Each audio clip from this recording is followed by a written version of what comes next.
For the filling you will need 400 grams of rhubarb and 75 grams of granulated sugar. For the crumble you will need 100 grams of cold and salted butter, 150 grams of plain flour, 50 grams of granulated sugar, and as an optional extra, oats. Cut up the butter, then add the flour.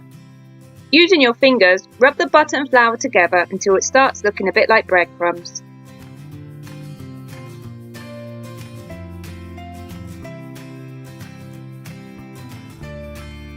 Add the sugar and give it a quick stir. If using, add the oats and give it another quick stir. Carefully chop the rhubarb into thin slices.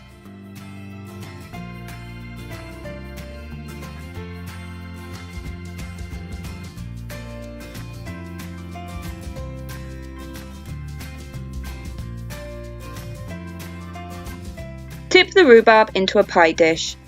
Stir in the sugar and distribute the rhubarb around the base. You can use any size pie dish you like. I prefer bigger dishes to get a thinner, crunchier layer of crumble on top.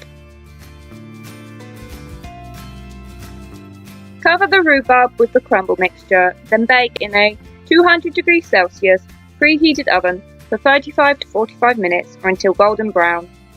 Either served straight from the oven or once cooled it can be refrigerated for a couple of days and reheated as a whole or in portions. Thanks for watching.